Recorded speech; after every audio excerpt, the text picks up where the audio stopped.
ፖሊስ በስራው ገሃዳዊ ተውኔት ፍርድ ስላገኘ የነፍስ ግድያ ወንጀል ዘግበን ተመልሰናል። መጀመሪያውኑ አጠጥቷት ነበርና ድካም ነበረባት። የተኙበትን አልጋ አንስቶ አስክሬኗን አልጋ ስር ከቶ ይሰወራል። አለ አይደለም በዛ ደካማ ጎን ተገብቶ ነው ልቡ የተሸረሸረ። ምንድነው ይሄ ነገር ብሎ ጎንበስ ብሎ ሲያዩት የሆነ ደም ነገር ካልጋ ስር ይፈሳል። ልጅትን የበላው ጅብ አልጮህ ብሎ ጥቂት ቀናት ተቆጠሩም። ባፈቀረች ነው እቺ ሴት ሞትን የቀመሰችውና ይሄም ሰው ደግሞ አፍቅሮ ህግ ማየት አለበት። የፖሊስ የምርመራ ስራ ውስብስብና አስቸጋሪ የመሆኑን ያህል ፖሊስ ለፍቶና ደግሞ ወንጀለኛን ለህግ አቅርቦ ተበዳይ እንዲካስ ያደርግ ድካሙንም ልፋቱንም ይረሰዋል። ከጥቂት ዓመታት በፊት የፍቅር ከተማ የሆነችው የድሬዳዋ ፖሊሶች ገሃዳዊ በሆነ ተውኔት ይዘው ያስፈረዱበት ወንጀለኛ የድሬ ፖሊሶችን ብቃት ያሳየ በመሆኑ ምርጥ የምርመራ ውጤታቸውን ለዛሬ ልናቀርበው ወደናል። እነሆ ክፍል አንዱን እንዲከታተሉ ጋብዘናል።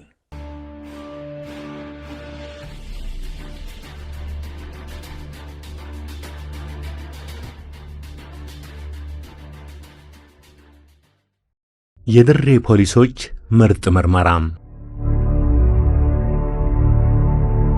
የፖሊስ የወንጀል ምርመራ ሥራ ሳይንስ ከመሆኑም ባሻገር በገሃዳዊ ተውኔት ስለሚታጀብ የጥበብ አካልም ተደርጎ ይቆጠራል። ወንጀለኛን ለማግኘት ፖሊስ የማይፈነቅለው ድንጋይ፣ የማይወጣው ተራራና የማይወርደው ቁልቁለት የለም። የፖሊስ ሥራ ማስረጃ ማፈላለግ በመሆኑ ከወንጀለኛው ጋር መመሳሰልን ይጠይቃል። ሀብታም፣ ድሃ፣ ነጋዴ፣ ዱርዬ፣ ሽማግሌ፣ ወጣት እየሆኑ መተወንን ይጠይቃል። በዚህ መሃል ግን መስዋዕትነትና ጉዳት መኖሩ የሚታወቅ ነው። ይህ በሰለጠነው ዓለም የተለመደው የፖሊስና የወንጀለኛ አባሮሽ አልፎ አልፎም ቢሆን በሀገራችን ፖሊሶች ሲከወን ይታያል። በዚህም የተዋጣላቸው የፖሊስ የምርመራ ቡድን አባላት በርካታ ሥራ ሰርተውም አልፈዋል። ዛሬም በመስራት ላይ ናቸው። በቅርቡ የፍቅር ከተማ ወደ ሆነችው ድሬዳዋ የድሬ ፖሊሶች ያደረጉልን ጥሪ ተቀብለን በሄድበት ጊዜ ፖሊስ በስራው ገሃዳዊ ተውኔት ፍርድ ስላገኘ የነፍስ ግድያ ወንጀል ዘግበን ተመልሰናል። ወንጀሉ ከተፈጸመ ጥቂት ዓመታት የተቆጠሩ ቢሆንም የድሬ ፖሊሶች ጥበብ የተመላበት የምርመራ ጥበብ ሳበንና አርአያ ቢሆን ብለን ልናቀርበው ወደድን። በከዚራ ጥላው ስር ለጥቂት ደቂቃዎች አብረን ወደ ድሬ እንጓዝ። ሟችና ገዳይ ለወራት በፍቅር ባንድ ጎጆ የኖሩ ሲሆኑ ብዙ ጊዜ ሲጣሉ የማይታዩ እንደነበሩ የኋላ ታሪካቸው ይናገራል። ምንም እንኳን ልጅ ባይወልዱም ትዳራቸው ቀዘቀዘ የሚሉት አይነት አልነበረም። የኋላ ኋላ ግን ምክንያቱ ባልታወቀ መነሻ ይጣሉና ባል ድሬዳዋን ጥሎ ወደ ሌላ ስፍራ፣ ልጅትም መለያየታቸውን ያመነችበት በሚመስል ሁኔታዎች በተናጥል ሁለቱም የየራሳቸውን ሕይወት እየኖሩ ወራት ተቆጠሩም። ከዕለታት ባንዱ ቀን ግን ባል ከሄደበት ሀገር በድንገት ይመለስና በድሬዳዋ ጎዳና ላይ ይታያል። የቀድሞ ፍቅረኛውንም ወደ ጅቡቲ ለሥራ እንደሚሄድና አግኝቷት መሄድ እንደሚፈልግ ይገልጽላታል። ልጅትም ጥያቄውን ተቀብላ በአንድ ሆቴል ውስጥ እየተጨዋወቱ ሲገባበዙ ያመሻሉ። በዚህ መሃል ብዙ ወንዶች ሰላም ሲሏት አየሁ የሚለው ባል ቅናት ቢጤ ይሸነቁጠዋል። ያልታወቀ ክፉ መንፈስም ሰውነቱን ይወረዋል። ልጅት በነጻነት ትስቃለች፣ ትጫወታለች። የማታ ማታም ወደ አልጋቸው አመሩም።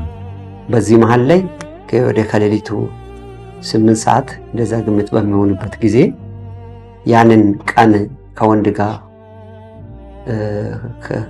ከኔ ቦታ እየተነሳች ወንዱን ሰላም ስትይ ነበር የሚል ቅናት ነበረበትና ያችን ቅም ይዞ በሰላም ከተኙበት ቀስቅሷት መደብደብ ይጀምራል። ትላለች።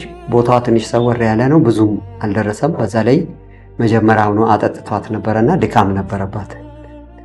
ከዛ ሴትም ነች፣ ጠምዝዟት ይዞ አንገቷን ካነቃ በኋላ ወደ አልጋ ላይ ይወረውራል። የአልጋው ጠርዝ ጭንቅላቷን ያገኛል። ከዛ በኋላ እዛው ራሷን ትስትና ትሞታለች።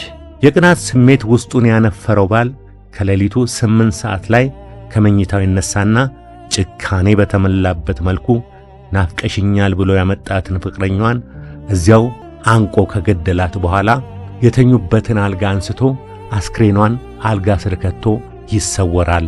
ልጅትን የበላው ጅብ አልጮህ ብሎ ጥቂት ቀናት ተቆጠሩም። እናት ልጄን አፋልጉኝ እንዳሉ የልጅቷ አስክሬን የተደበቀበት መኝታ ክፍል እየተከራየ ቆየም። 3 ቀን ሙሉ ማንም ያወቀ የለም እዛ ውስጥ። እዛ አልጋው ይከራያል፣ ሰው ማታ አድሮ ይወጣል። ልክ ከ3 ቀን በኋላ ሽታው እየጨመረ ይመጣል። አንድ ባልና ሚስት አጋጣሚ ይህን ቤት ይከራዩና ይተኛሉ። ሲተኙ አላስተኛላቸው፣ ሽታው አላስተኛላቸው። እንደምንም ብሎ አድሮ ልክ ከሌሊቱ 12 ሰዓት አካባቢ ላይ ምንድነው ይሄ ነገር ብሎ ጎንበስ ብሎ ሲያዩት የሆነ ደም ነገር ካልጋ ስር ይፈሳል። ወደ ዘበኛን ይጠራሉ። ምን ውስጥ ነው ያሳደራችሁ? እዚህ ውስጥ የሆነ ነገር ሞቷል ይባላል። ምንድነው ብሎ ፍራሹን ብድግ ሲያደርጉ ቤተልሔም ጀማል ሞተ። 3 ቀን ሆኖባት ሌላ ሰው ሆነ ተገኝታለች። ደም ይፈስ ነበር። በጣም ርቴት የሆኑና ወዲያው ለፖሊስ መረጃ ዋና መረጃ ላይ ይደወላል። ዋናው መረጃ ለተረኛ መርማሪ ይነግረዋል። ከዛ ወዲያው የምርመራ ቡድን ይቋቋማል። ቦታው ድረስ ይካሄዳል። የወጣቷ አስክሬን ከተገኘ በኋላ በማንና እንዴት ተገደለች ለሚለው ጥያቄ ምላሽ ለማፈላለግ ፖሊስ የዘወትር ተግባሩን ጀመረ። ገዳይ ያለበት ቦታ በቀላሉ ሊታወቅ አልቻለም። በጭካኔ ተገድላ አልጋ ተጭኗት በአጭር የተቀጨችው የልጃቸውን ገዳይ አፋልጉኝ የሚሉት የወጣቷ እናት በየሰው ቤት እየሰራሁ ያሳደግኳት ልጄ ትጦረኛለች ስል በአጭር ተቀጨችብኝ እያሉ የፖሊስን ደጅ ሳይረግጡ ውለው አያድሩም። ማማ ብትኖርልኝ ጥሩ ነገር ነበር። ስንት ነገር ባታረግልኝ ሰዓት እናቴ እግሯን አመማት፣ እናቴ እንደዚህ ሆነችብኝ እያለች እንዴት በምትበላበት ሰዓት ላይ ወስዶ ገደለብኝ። ፖሊስ ባገኘው መረጃ መሰረት ገዳይ የሟች የቀድሞ ፍቅረኛ መሆኑን ይመን እንጂ ወጣቷን ገድሎ የተሰወረው የሟች ፍቅረኛ ሳይገኝ ወራት ወደ ዓመት ተቀየረ። ፖሊስ ዓይንና ጆሮውን ወጥመድና ብልሃቱን ዘርግቶ በሁሉም አቅጣጫ ቢያፈላልግም ፍለጋ ብቻ ሆነና ወደ 2ኛው ዓመት ተጠጋ። በፖሊስ ሳይንሳቸው የሚታወቁት የድሬ ፖሊሶች ያለ ልምዳቸው ተፈላጊው ሳይያዝ ይህንን ያህል ጊዜ መቆየቱ ክፉኛ አበሳጭቷቸዋል። በየጊዜው ይሰበሰባሉ፣ ስለ ወንጀለኛው ይነጋገራሉ፣ የተገኙ መረጃዎችንም ይተነትናሉ። በኋላም አንድ ዘዴና ብልሃት ፈጠሩ። ባላቸው መረጃ መሰረት በሶሻል ሚዲያ የገዳይን ስልክ አፈላለጉና አገኙ። እናም አንዲት ቆንጆ ፈጣንና የመግባባት ችሎታ ያላት መርማሪ ፖሊስ ተፈልጋ ተገኘች። ወጣቷ ፖሊስ ከተፈላጊው ጋርም በኤሞ ተዋወቀች። ትውቃቸው ቀስ በቀስ ወደ ፍቅር አደገ። የፍቅር ወሬም ማውራት ጀመሩ። ፍቅረኛውን ገሎ የተሰወረው ተፈላጊ ምንም ሳይጠረጥር የፍቅር ቃላትና የአበባ ማዕት ለቆንጂት ያወርድላት ጀመር። ብልሃና ቆንጆዋ መርማሪ ለሚጠይቃት መስቀለኛ ጥያቄ ሁሉ አሳማኝ መልስ በመስጠት በፍቅሩ የተረታችና ስራዋም ነጋዴ መሆኗን ነግራው አሳመነችው። ተከሳሽም አመነ። የተጎዳ ሰው እኔም እንደተጎዳ ሰው ሆኜ ነው የቀረብኩት። ያው እንደምንካካስ ይሄ አለ አይደለም፣ በዛ ደካማ ጎን ተገብቶ ነው ልቡ የተሸረሸረው። እሷን አሳይን ካደረገን በኋላ እሷ በቃ በኦቪየስ ነው በማንኛውም ሰዓት ብርግ እያደረገች ማናገር ነው መነጋገር ነው። በቃ እንደውም አንቺንማ አገባሻለሁ አላት። እሺ አለች። በዚህ መሃል ላይ ከዚህ በላይ ከቆየ ጥሩ ስለማይሆን ወሰነንና የምርመራ ቡድን የሚይዘው በስውር ክትትል የሚከታተለውን ቡድን አዘጋጀን። አንድ መኪና አዘጋጀን። ከዛ በፊት አባቴ አዲስ አበባ ታሟልና እሱን ለመጠየቅ ስለሚሄድ አንድ አፍታ አንተን አገኝቼ መሄድ አለብኝ ናዝሬት። ወደ አዲስ አበባ ነው የሚያልፈው፣ ግን ናዝሬት አንድ ማታ ካንተ ጋር አድሬ እሄዳለሁ። እንደዚህ አይነት የሚወደውን ሰው አገኝቼ አላውቅም ምናምን ስትለው እሱም ሰፋ አለ። እሺ አለ። ከዛ ቀኑን ሙሉ ለእሷ የሚሆን ገንዘብ ሲሰራ ነው የዋለው። ቀን ስራ ነው የሚሰራው፣ አንዳንድ ዛዊ ስራዎች እዛ ሲሰራ ውሎ ሳምንት የሰራቸውን ገንዘቦች ሰብስቦ እኛ በዚህ መሃል ላይ እሷ የቀጠረችበት የእኛ ፖሊሷ የቀጠረችበት ሆቴል አለ። ሆቴሉንም አካባቢውንም አላቅም ስትል እሱ ራሱ ነገራት። ተፈላጊው የሠራውን ወንጀል ረስቶ ከመርማሪዋ ጋር የፍቅር ሕይወት ለመጀመር ከዚያም አልፎ አግብቷት ሊኖር በውበቷና በጠባያ መረታቱን ይነግራት ይዟል። በዚህ ጊዜ ውስጥ በኢሞ እንጂ በስልክ አውርተን አናውቅም። በጽሁፍ ወይም ደግሞ በኢሞ በድምፅ ነው እንጂ ቀጥታ በስልክ ተደዋውለን አውርተን አናውቅም። እና ድምፄን የመጀመሪያ ጊዜ ደወልኩና ሰርፕራይዝ አዳማ ገብቼ አድሬያለሁ፣ እንደዚህ አይነት ቦታ አልጋ ይዣለሁ አልኩት። አሁን እኮ ብመጣ እለይሻለሁ ብዬ ቅርብ ጊዜ ፎቶ ላኪልኝ አለ። ላኩለት። በቃ ጠብቂኝ አለ። ከአዳማ ወጣ ያለ ከተማ ነበር መሰለኝ ያለው። ዘገየብን። መርማሪዋም በፍቅሩ የተረታችለትን ሸበላ በቶሎ በአካል ማግኘት እንደምትፈልግና እንደጓጓች ነግረው የመገናኛቸው ቀን ተቆረጠም።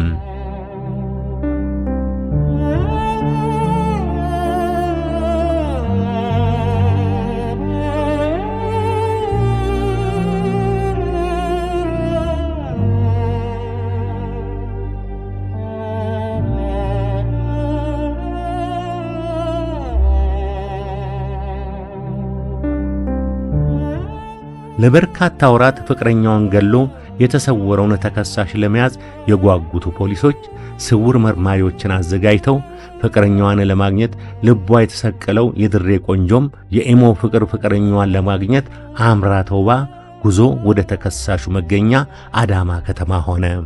ካፌው መስታወት ስለነበረ እንደ ወረደ ከመኪና ወደ እኔ ሲመጣ አየሁት። ቀጥታ ወደ እኔ ነው የመጣው። እኔም ለይታ አመቺ የሆነ ቦታ ላይ ነበር የተቀመጥኩት። ያው የተነፋፈቀ ሰው እንደሚገናኘው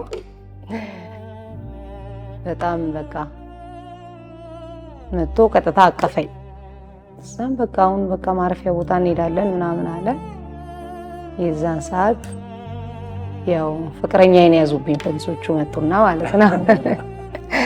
እና በጣም በጭራሽ ባላሰበው ሁኔታ ነው፣ በጭራሽ ባልጠበቀው ሁኔታ በፎቶ ያያትና በድምጿ የተማረከላትን ቆንጆ ለማግኘት የጓጓው ተፈላጊ ፍቅረኛውን ለመቀበል የሰራበትን ገንዘብ አጠራቅሞ እሱም እንዳቅሙ ተውቦና አምሮ ወደ ቀጠሯቸው ቦታ ደረሰ።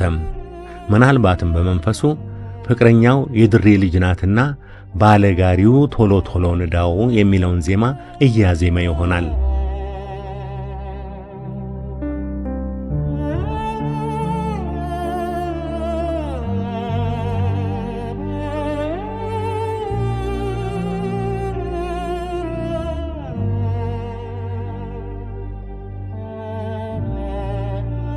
ሁለቱም ተነፋፍቀዋል። በተለይ ተከሳሽ ፊቱ ላይ የደስታ ስሜት ይነበባል። መጥቶ ቀጥታ አቀፈኝ። በዚህ መሃል ግን ናፍቆታቸውን ሳይጨርሱ አፍቃሪና ተፈቃሪ ወይም ፈላጊና ተፈላጊ ሳይጠጋገቡ ድንገት ሳይታሰብ ያልታወቁ ሰዎች መጥተው ሰውየውን ግጥም አድርገው ያዙት። ደነገጠ። ፖሊሶች መሆናቸውን መታወቂያቸውን አሳይተው አሳወቁት። የሰራው ወንጀል ተረስቷል ብሎ ስላመነ ምንም አይነት ጥርጣሬ አልነበረውም። ፖሊሶቹ የያዙት ፍቅረኛው ፊት ስለሆነ ደግሞ የበለጠ ደነገጠ። ወደ ፍቅረኛው ፊቱን አዞረም። እሷም የድሬዳዋ ፖሊስ አባል መሆኗን መታወቂያውን አሳይታ ቀልቡን ክው አደረገችው።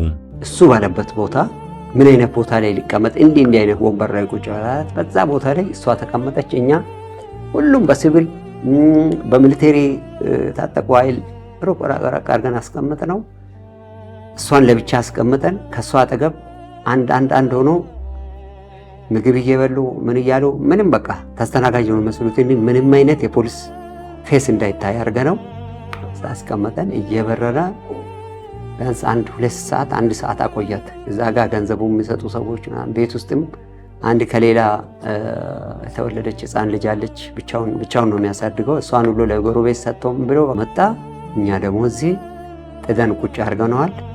እንደመጣ ደወለ። ሲደውል ብድጋር በምስል ካየሁት ይልቅ በአካል ሲያይ ደግሞ በጣም ቆንጆ ነች ምናምን አለ። ቁጭ ሲል ዙሪያ በሙሉ በጥበቃ ስር ስለነበረ ወዲያው ያዘን። በጣም ከሚገባው በላይ ደነገጠ። ምክንያቱም ለ2 ወር ምናምን ይሄን ድራማ ሲሰራበት የነበረው ነገር ወደ ኋላ ሲያስበው የፖሊሱን አሰራርና ውስብስብነቱን ደነገጠ በጣም። እዛ ሁሉ እንትን ስል ትሪት ተደርጎ ቁጭ በል በቃ ሊወድቁ ሆነ። ከሁሉም በላይ በፖሊስ በመርማሪዋና በምርመራ ክፍሉ አባላትና ኃላፊዎች የተጻፈውን ድርሰት በድንቅ ችሎታ በተወጣችው በዋና ሳጅን ስንዱ ካሳሁን ድንቅ የትወና ችሎታና አመራር በሰጡት ኃላፊዎችና በመላው የምርመራ ቡድን አባላት ገሃዳዊ ትዕይንት ተደንቀናል፣ ተደመናል። ባፈቀረች ነው እቺ ሴት ሞትን የቀመሰችውና ይሄን ሰው ደግሞ አፍቅሮ ሕግን ማየት አለበት የሚል ነው ውስጣችን መነሳሳት እንትን ብሎ በፍቅር በጥበብ መልሰን ወደ ሕግ አቅርበን ቅጣት እንዲያገኝ የተደረገበት ምክንያት ይሄ ነው። ሳምንት ተፈቃሪዋ መርማሪ ሁሉንም ዘርዝራ ታጫውተናለች። ሳምንት ዳግም በከዚራ ጥላው ስር እንገናኛለን። የሳምንት ሰው ይበለን። እንግዲህ የተከበራችሁና የተወዳጅ ተመልካቾቻችን የዕለቱን ፕሮግራማችን በዚሁ አጠናቀናል። እስከ ሳምንት መልካም ሳምንት እያልን የምንሰናበታችሁ መላው የፕሮግራሙ አዘጋጆች በጋራ በመሆን ነው። መልካም ዕለት ሰንበት። ጤና ይስጥልኝ።